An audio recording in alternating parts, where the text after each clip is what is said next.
This is our first YouTube interview with Christian and Mario, calling the Gents of Riviera. Yes. Christian just joined the team about 2 months ago. Mario joined the team about a year ago. Correct. So welcome. Thank you. Thanks for being our first guest in the new YouTube studio. So you guys are kind of similar in a lot of ways. You guys know each other from playing football, soccer here in America. You're both from Europe. So let's start with Christian. Where are you from? What's your background?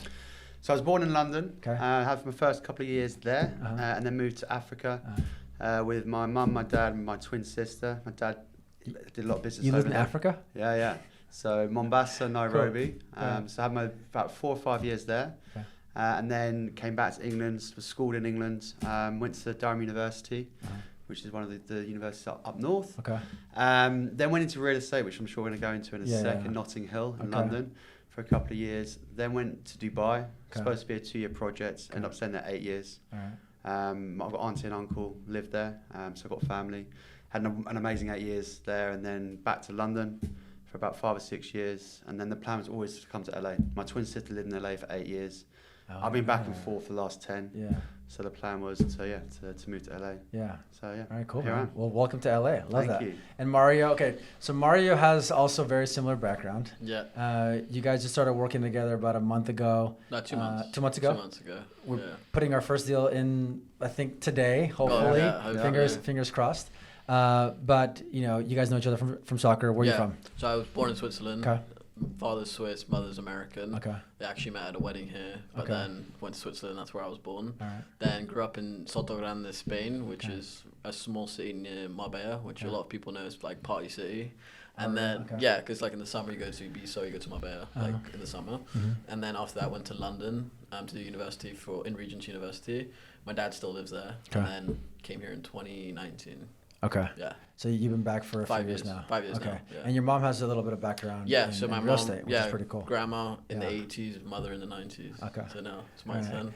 All right, cool. So before we start talking about real estate, you guys met playing soccer. Football. Football. Yeah, Exactly. The real football. I'm Colombian, so I should say football as well. Yeah. So you guys playing against each other on the same team? Well, Christian's memory sometimes lacks, so Oh, I really? have a very good memory. Too many beers after the game or what? so we actually met through a team where we were on together. Okay. And then the first game we played, he like got injured and tore something on his quad. Oh, you did? Yeah. What'd you man. tear? Yeah. No, I just tweaked my muscles. Yeah. It isn't too And, dramatic. but it was just one and done, and then Okay. reconnected when he joined Hilton Hyland. And one of our mutual friends plays football for both the team that I was playing Yeah. for and also Mary's team. Okay. Because we play like different days of the week. Okay. So that's how we kind of we got to know each other through also our mutual friends. Okay. And then, Cool. Yeah. And then you just randomly saw him here at Hilton Hyland. You're like, what are you doing here? Yeah, no, I recognized him. And Okay, they were like, okay. and then I was like, hey, Christian, and then we just kicked it off again. Okay. Like That's cool. The brother And we now have you had. guys are like BFFs now, Of course. which Yeah. is cool. Business I love that. partners. Yeah. So you guys are starting to work in the Riviera. What about the Riviera do you like? Is it because I mean like when I think about the Riviera and some of the houses there, like if you're looking at like the area Castelmar Yeah. off of PCH, Mm-hmm. it looks like the Amalfi Coast. It does. And probably some other areas of Europe that I've never been to, Yeah. right? Especially in Spain where I grew up. Okay, Yeah, so all like the house- what attracted you to the Palisades? I think first of all the location, Yeah. being near the water, near Yeah. the ocean, Yeah. reminds me a lot of home. Very Mediterranean style houses as Yeah. well. Predominantly the school district's really good as well. Okay. And Very good school district. Very yeah. good school district. Public Well, school district. Exactly. Yeah. Yeah. And me growing up in Spain went to private school, so seeing that public school sector here that's so strong Yeah. is like another great thing. So Yeah. especially like when we focus on geo farming, Yeah.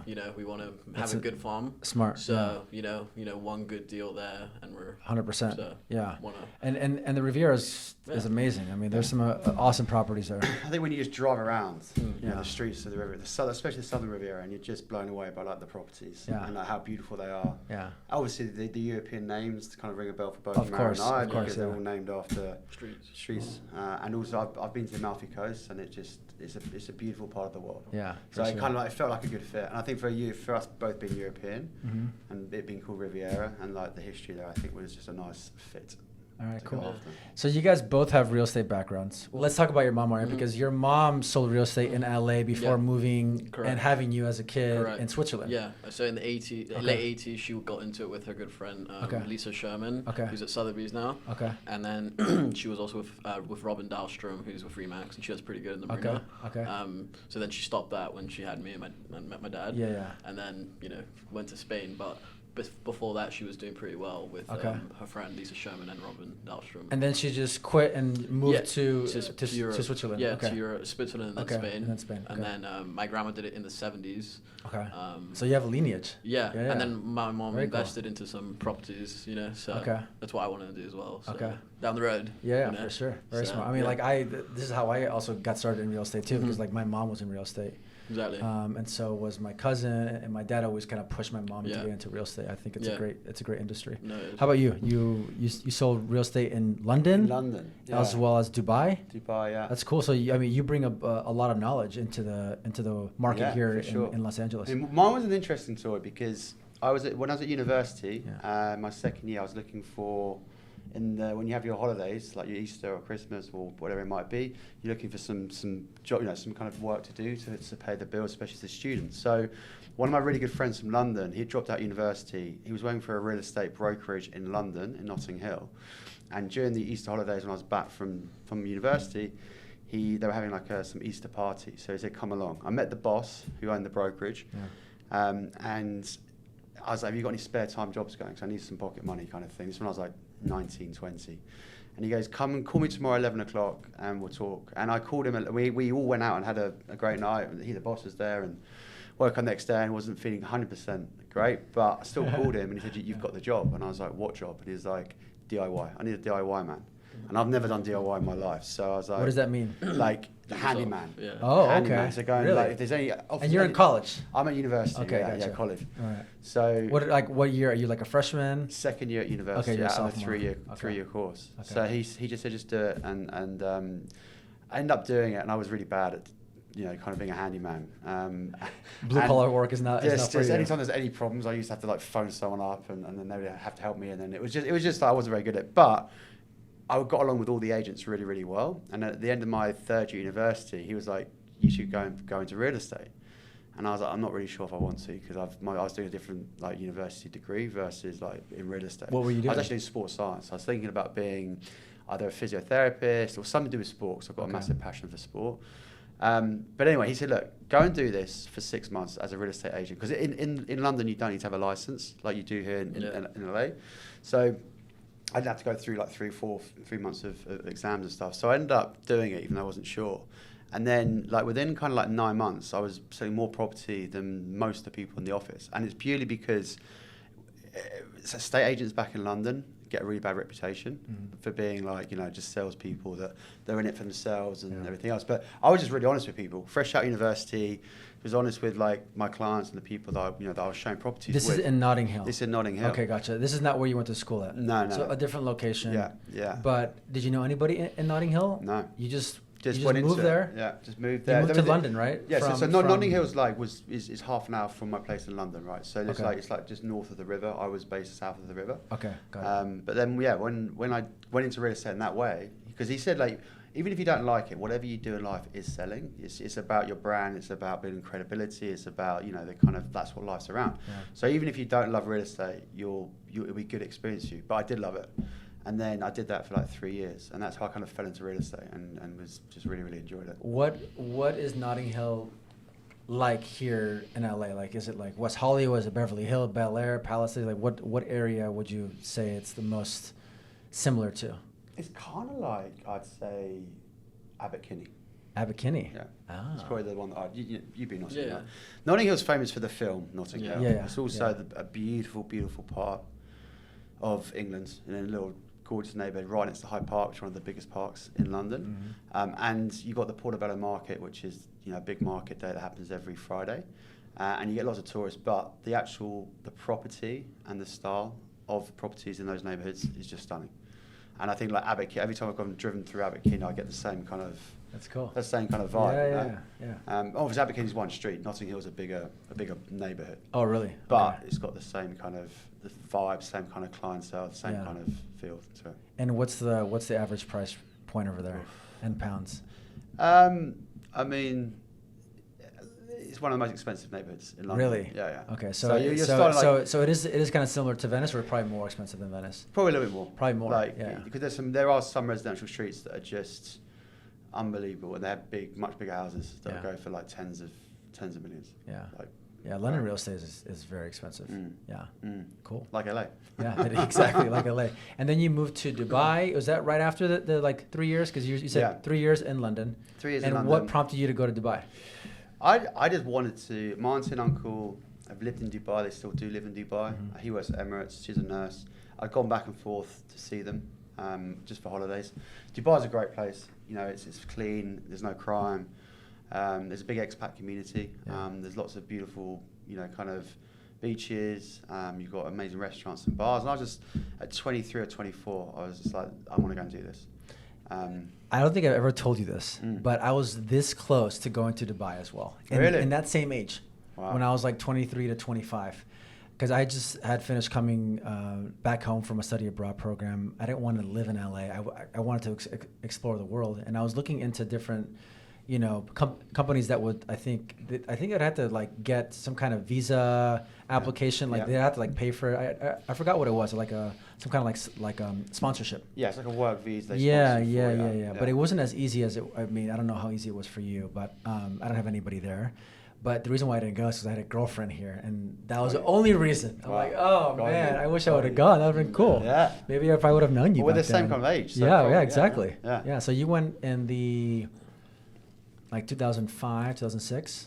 I went 2007. 7. Yeah, just before the crash.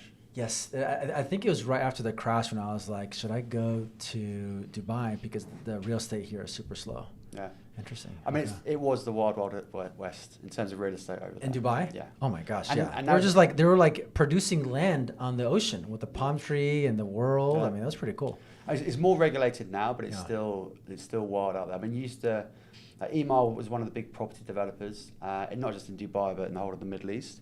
And when a lot of stuff was off plan because a lot of it hadn't been built yet, right? So it was kind of like stuff as you were buying like a unit that was going to be built in 2 or 3 years' time.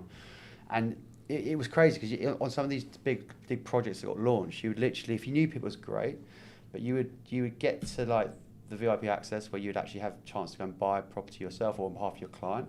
And then you do the paperwork, you go in there, you sign whatever you need to do, the contract. You'd literally go outside the building and there'll be a queue. And you just walk down the queue and say, does anyone want this unit for 15% premium or 20% premium? And that's how you do some property there. Easy? Yeah. I mean, you still had to go through like the paperwork and stuff like that, but there was such a big demand. Yeah, so much demand back then that it was crazy like how they were operating at the time. Yeah. I wonder what the market is like over there now. I'm sure it's still very, very good. Yeah. I mean, because it's like the center of that whole world. You got Africa, you have Asia, and you have Europe. Yeah. And a lot of them go to Dubai. Yeah. But it's tax free. Say geography-wise, you're really in the middle of everything that you need. Yeah. Whether you want to go to Asia or you want to go to Europe, whatever it might be, it's obviously tax-free, which makes a huge difference. Yeah. The only thing I would say is that because they were in such a rush to build so many units, like when the crash happened, then the demand supply was kind of like it started to reverse a little bit. Got it. Whereas now, like speaking to my aunt and uncle and going back there, there's still a lot of development, but it's kind of even out. There's not so. I mean, obviously in any prime location, there's still going to be demand. Yeah. But a lot of units were not lived in for many years, or it couldn't be sold. But it's now like it's more starting. Well, that's how Miami was. I mean, I'm not sure if you guys recall, but during the crash here in the United States, Miami had they had built all these buildings and they had sold all these units before they were even started construction. Yeah. And like you said, they were selling them for 20% over asking price. And then these people were buying them on like stated income loans. Like the loans back then were like ridiculous. Yeah. Anybody could buy a house back then. Yeah. But then that market crashed. A lot of those buildings got built and they were sitting vacant for a long time. And then there were a bunch of foreclosures. That's why Miami got hit the hardest during Miami, Vegas, But Miami was one of like the largest ones that got hit because of that, because they just overbuilt. Yeah. But now look at Miami now. Yeah. It's another hot market.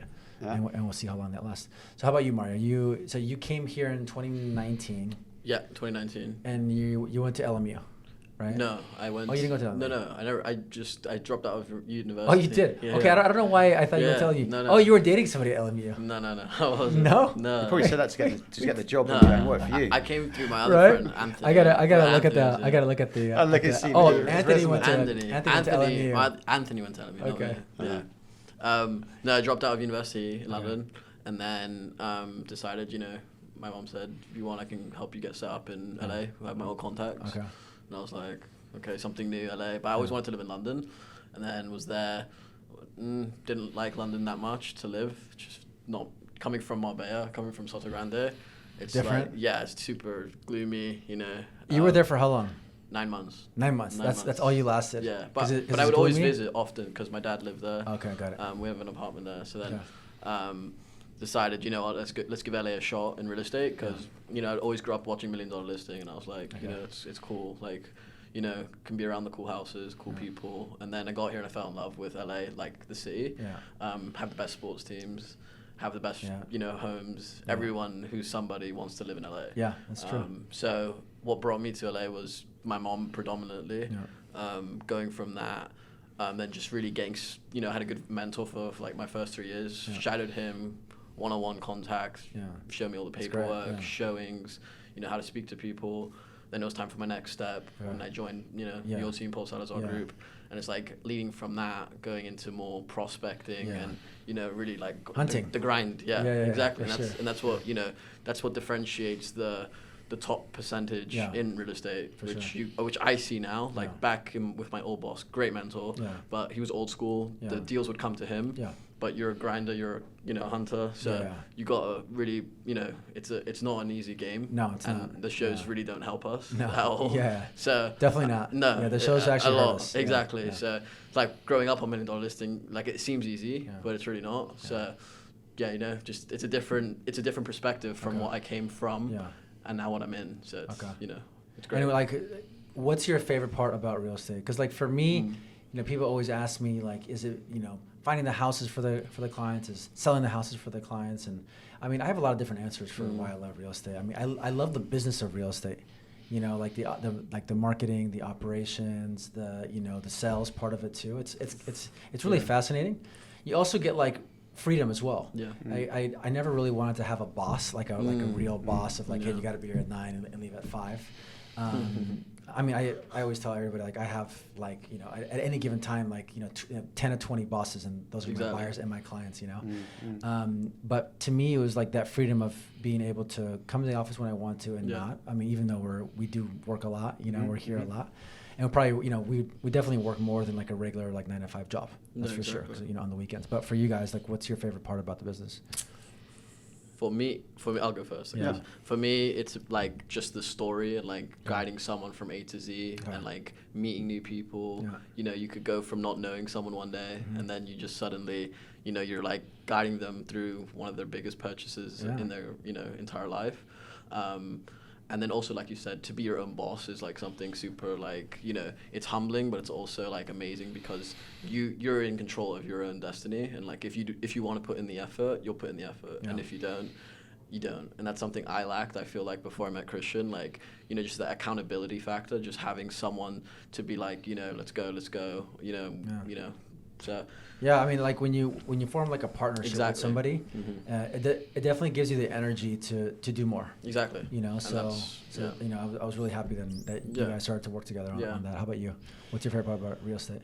I would say it's a people-centric business. It's about building relationships, building trust, building credibility. And I think I'm a person that I love people. I love engaging with people. I love meeting new people. I love understanding about people and their journey in life. And I think real estate, especially in LA, gives you the opportunity to go and meet some really interesting and amazing people.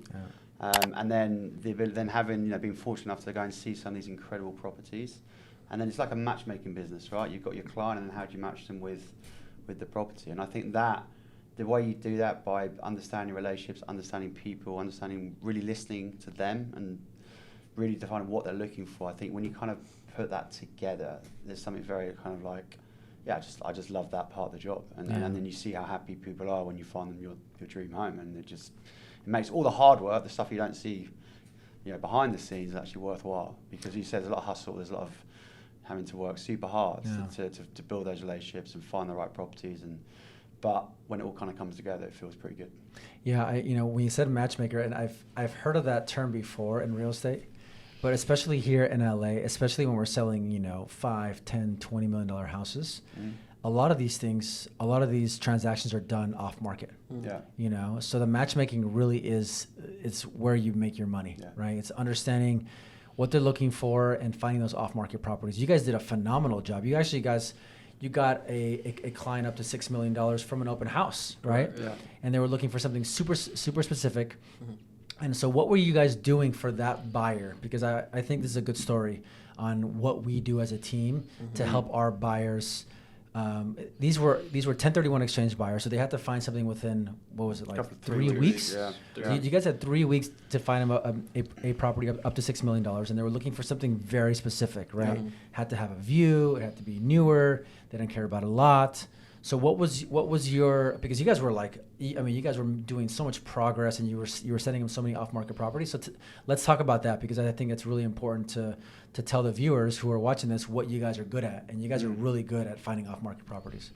I think, interesting with that particular client and that buyer was that they'd already seen over 70 properties on the market. 70, right? 70, yeah. Right. And they had a compelling event, which was the 1031 property exchange. So they had to find something, otherwise they'd lose out on the tax benefits. And it's tough when they've seen everything that's online. So what Mara and I did over the course of a number of weeks is that we reached out to every single agent that we knew that were looking at this particular location. Obviously, you got TAN, which is the top agent network, and we posted on there. Well, what's that? What's TAN is like the top agent network where the 1% of agents have access to reach out to in a forum where you can say, look, I've got this buyer looking for this X, Y, Z. Can you help me for any off markets? So that was really valuable to get the word out through that network. Yeah. Through what else did we do? We looked at leases that leased out for the first 3 years, from 21 to... So leased out properties and for leased properties, correct. Right? Yeah. So we did, I would call every agent, or we called every agent that, anything that leased, by chance, we have this buyer, looking, he needs something in the next 2 weeks. Yeah. Have your client ever been interested in selling? Yeah. And then what I think really helped, and this goes more around the hustle and the tenacity, and this is from what the client said, why they chose us as to represent them as the buyer, or on the buyer's agent side, is we were door knocking everyone in the neighbourhood that we know they were looking at, because they'd highlighted a couple of properties, one in particular they'd missed out on a particular street, and they were like, this is our prime location. If you can find anything here, we'd love to know. Sorry to interrupt. It's funny though, because that house that they lost out on, we door knocked the house in front and got invited into the house. And then I looked across the street and I'm like, Christian, that's the house they lost out on. And we're like, oh yeah. And what happened to the house? It just they didn't want to sell anymore? The seller had a family issue, so they held on to the flat. Yeah. And then also just calling the neighbours as well. Let's stop there, because you were circle dialing. Yeah. So we have a system called Vulcan 7, and what we did is we said, okay, let's get a list of homeowners that live in a specific area that have the criteria of the house that your buyer is looking for. Yeah. And then we put that list into Vulcan 7, and then we get about 70-80% of those homeowners, we get their phone number or email. So you guys were on the phones calling those homeowners, and what were you telling them? We were just being honest in the sense that we've got a cash buyer up to 6 million. They've earmarked this lot, this neighbourhood, this pocket is somewhere they would love to live, and this is what they're looking for. The house kind of fits the mould in terms of the requirements. Would you or anyone that you know within the neighbourhood be interested in selling? Now, it's obviously it's a long shot, but actually the response we got, we not only just do the circle time, but also the door knocking was, we had some very, very good conversations. And even people were like, oh, that's amazing you're doing that. The fact you're actually trying to find a place to just pick up the phone and having a conversation. Yeah. And I think that resonated with the people we spoke on the phone. And also, we went door knocking in that neighbourhood, and we got invited to about 5 or 6 different homes. And how many sellers did you find during this whole process, or like off-market properties for your clients? So like a good 3. Yeah. And this is like in like 2 or 3 weeks. Correct. You found things that nobody knew about. No. Yeah. And you uncover 3 properties that would work for them. Yeah. Amazing. And then also reaching out to the agents, we found a few more that was outside of the door knocking and the circle dialing, that they gave us, you know, the opportunity to go and show the client. So, but I just think the client was so taken away. Their words were like, we haven't seen. We've gone to a lot of open houses. Gone to a lot of showings, but we haven't seen, like, the hustle you guys are doing right now, we haven't seen that through anyone else. You know, and that was kind of, it makes it worthwhile, because when you put all that time and effort and hard work into trying to find a client, a property in a short amount of time, and then you come back and they're like, look, yeah, we want to use you. That was really, like, it felt really good, didn't it? And also because they were going to 70 open houses, and they're telling the agents the same thing they told us, and for them to say to us, like, you know, we told them the same things as what we told you, but you guys are actually finding us off markets. You know, speaks volumes of what Christian and I went through. And now they've found I said a dream house. That sounds very American, but they found the place they want. They absolutely love it. And we had a relationship with that listing agent, which also helps out. You know. Yeah. So, what's your advice to a buyer that is going to an open house, and they meet an agent or a team, right, like you guys, or like a partnership? What's your advice to that buyer? Because this buyer was looking on their own, right? But what's your advice to a buyer that is serious about looking? They need to buy, they need to find something. What's your advice to them? Like, what should they do? Should they be hiring one agent that is good and solid and that can help them find, or should they be working with 10 different agents?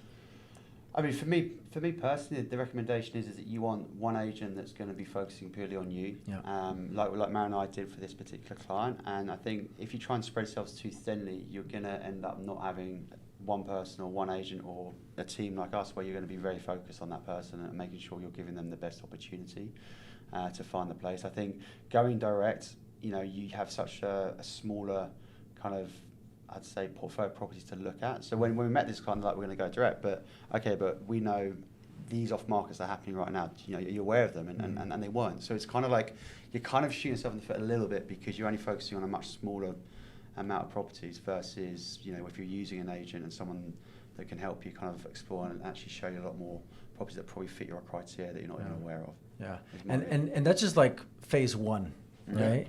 What's phase 2 of that, like, buyer process where we shine as a team and as agents? Yeah.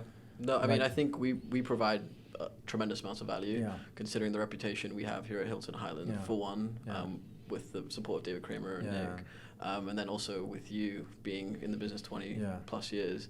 The deal we have in escrow now wouldn't be possible without the connections, I think, truly, without Hilton Hyland and you being in the business for so long. Because how do we provide value? I mean, prime example of how we provide value is just the reputation, 100%. The connection we have with agents, and without that, I don't think we would be in the position we are right now. Yeah, and now when we're going into escrow is now another phase of it, right? Exactly. Phase 1 is finding properties that are off market. Exactly. Right.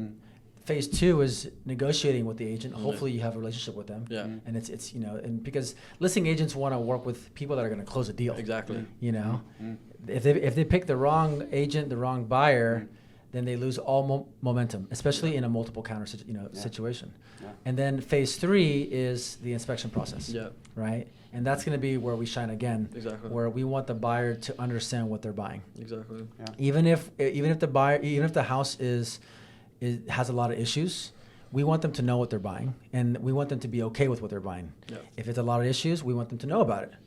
The last thing we want is for our clients to call us 6 months later after earthquake or a rain and then be like, whoa, how can we find this out? Cracks in the foundation or whatever it is. But that's, I think, one of the most important phases in that buyer transaction, where I think a lot of buyers out there are so short-sighted.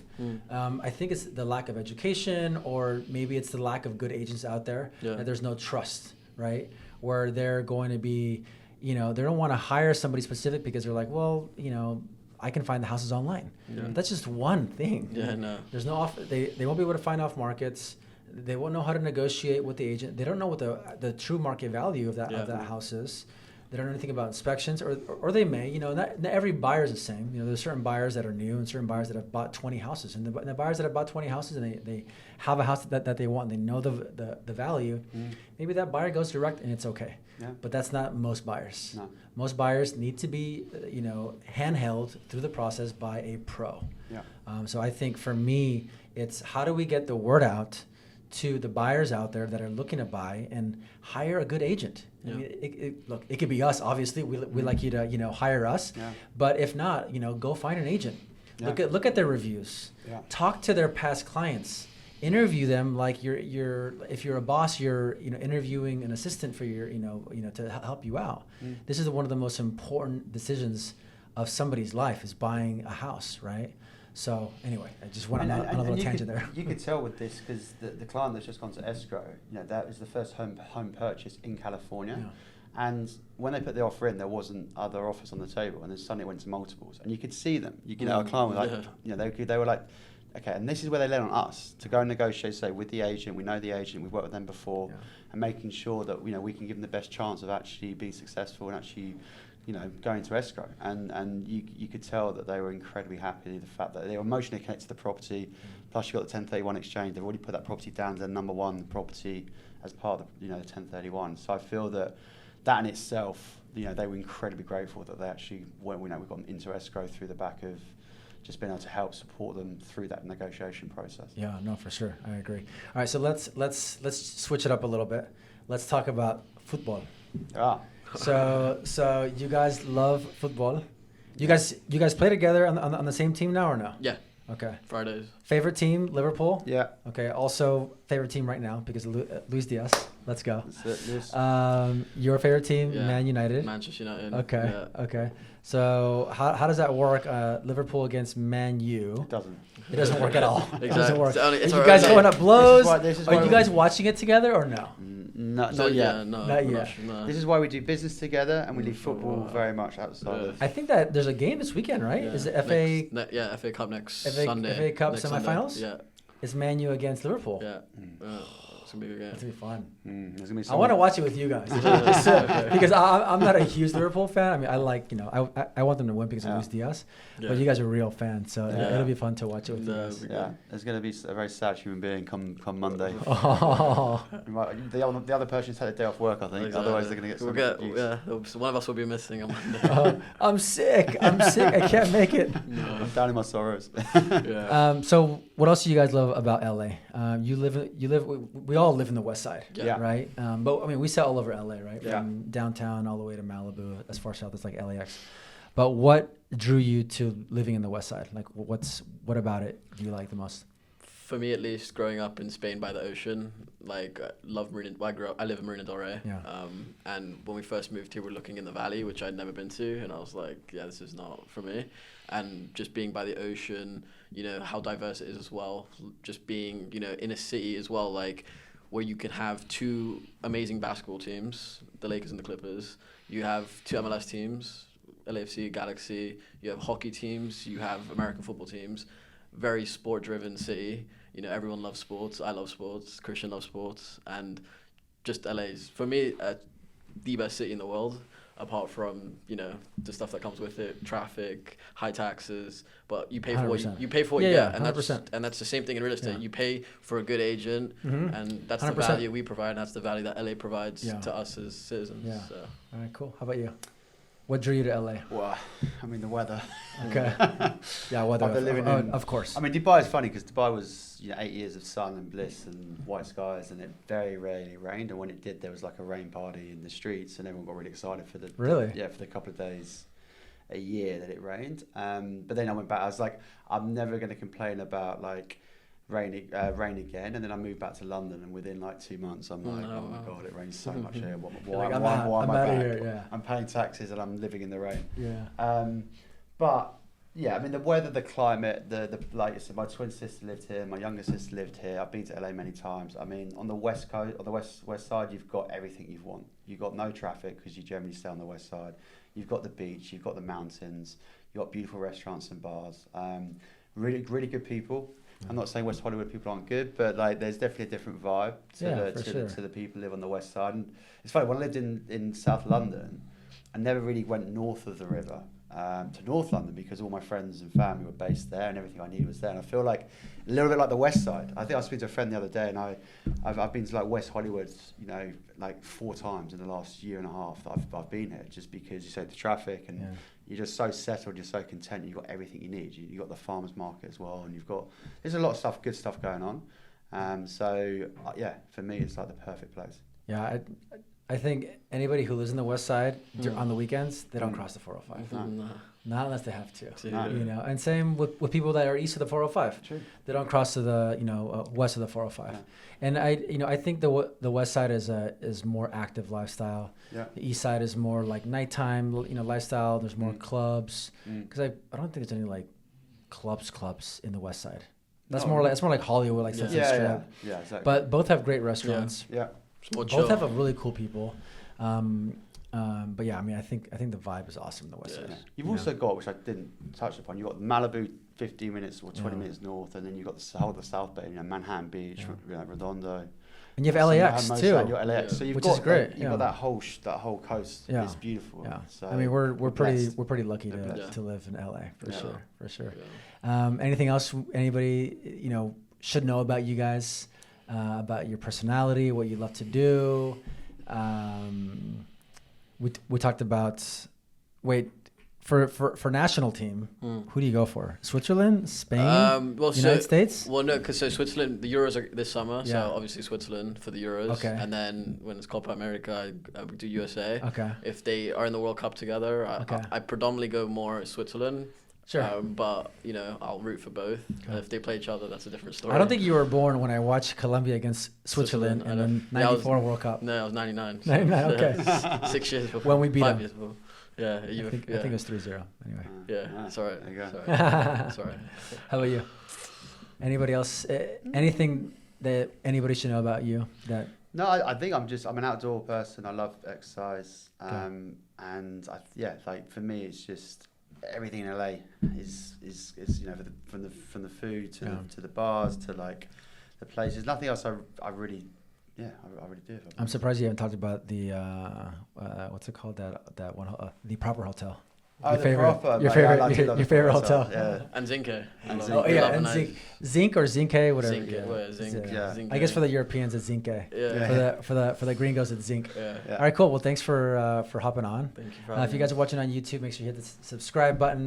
Thank you for Christian and Mario for hopping on our first interview at the PSG YouTube studio. What'd you guys think? It's great. Great fun? stuff. Yeah. Thanks for having us. Really All right, enjoyed cool. it. Thank you. Thanks, guys. Happy to be on the team. All right, cool. Well done, Mazza. All right. What'd you guys think? That's good. That's fun. That's easy. Yeah.